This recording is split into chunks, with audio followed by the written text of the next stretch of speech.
تو اللہ تبارک و تعالی مختلف ایام میں مختلف زمانوں میں کچھ خاص زمانے اللہ تعالی نے متعین کر دیے ہیں جن کو خاص تقدس سے نوازا ہے، اور ان کا مقصد یہ ہے کہ انسان جب اپنی دنیاوی ضروریات میں منہمک ہو کر اپنی روح کو بھلا بیٹھا ہے تو اس کو پھر واپس لایا جائے اور روحانی ترقی کی طرف اس کو متوجہ کیا جائے۔ اس کے لیے اللہ تعالی نے کچھ دن مقرر کر دیے ہیں، ورنہ دن تو دیکھو سب ایک جیسے ہیں، رمضان کا مہینہ ہو یا غیر رمضان ہو، سورج طلوع ہوتا ہے اور غروب ہوتا ہے، دن میں اجالا ہوتا ہے، رات میں تاریکی ہوتی ہے۔ ایک خاص گردش جو شمس و قمر کی ہے وہ اسی طریقے سے چلتی رہتی ہے، دیکھنے میں رمضان کے دن میں اور غیر رمضان کے دن میں کوئی فرق نہیں۔ لیکن اللہ تبارک و تعالیٰ نے اس رمضان کے مہینے کو کہہ دیا یہ میرا مہینہ ہے، یہ میرا مہینہ ہے، یہ میری عبادت کا مہینہ ہے۔ تو جب اللہ تبارک و تعالیٰ کسی چیز کو اپنا کہہ دیتے ہیں تو اس کے ساتھ جو تقدس، اس کے ساتھ جو روحانیت اور اس کے ساتھ جو عظمت وابستہ ہوتی ہے وہ عام چیزوں کی طرح نہیں ہوتی۔ دیکھو کعبہ شریف کو، کعبہ شریف کی عمارت کو دیکھو، اس میں وہی پتھر وہی سیمنٹ جو عام عمارتوں کے اندر ہوتا ہے، کیا فرق ہے اس میں اور عمارتوں کے اندر؟ بلکہ اگر دیکھا جائے تو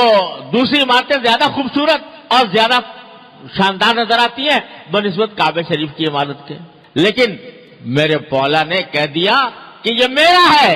یہ میرا گھر ہے، بیت اللہ، یہ اللہ کا گھر ہے،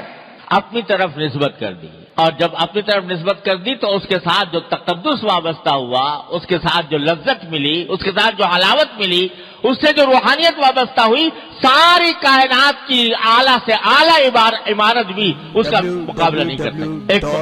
جا کر آدمی وہاں عمارت کو صرف دیکھتا ہی رہے، اس عمارت کو صرف دیکھتا ہی رہے تو اس کی روح پرورش پا رہی ہوتی ہے۔ اس کو اللہ تبارک و تعالیٰ نے ایسا تقدس بخش دیا۔ تو جب کسی چیز کو اللہ تبارک و تعالیٰ اپنا کہہ دیں یہ میری ہے تو اس سے جو تقدس، اس سے جو روحانیت وابستہ ہوتی ہے وہ اور کسی چیز سے نہیں ہو سکتی۔ تو رمضان کا مہینہ بھی عام مہینوں کی طرح تھا، لیکن میرے مولا نے کہہ دیا یہ میرا مہینہ ہے، میری عبادت کا مہینہ ہے۔ تو اب یہ رمضان کا مہینہ عام دنوں سے ممتاز ہو گیا، اس کی عظمت، اس کا تقدس، اس کی روحانیت سارے دوسرے ایام سے بڑھ گئی۔ اور مقصد یہ ہے، اس رمضان کا مہینہ لانے کا مقصد یہ ہے کہ میرے بندو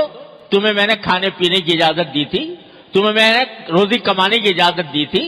تمہیں جائز حدود میں تفریحات کی بھی اجازت دی تھی، لیکن تم اس میں اتنے منہمک ہو گئے ہو کہ تمہاری روح کمزور پڑ رہی ہے۔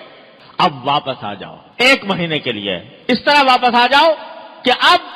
جو کام کرو وہ تمہاری روح کو تقویت پہنچائے۔ تھوڑا سا مادی لذتوں سے تھوڑی دیر کے لیے اپنے آپ کو فارغ کرو اور اللہ تبارک و تعالیٰ کی عبادت میں یہ مہینہ اس طرح گزارو کہ تمہاری روح تقویت پائے، تمہاری روح کے اندر بالیدگی ہو، وہ تمہیں روحانی ترقی حاصل ہو۔ یہ ہے در حقیقت اس رمضان المبارک کا فلسفہ اور اس کی حکمت کہ اللہ تبارک و تعالیٰ نے یہ مہینہ بھیجا۔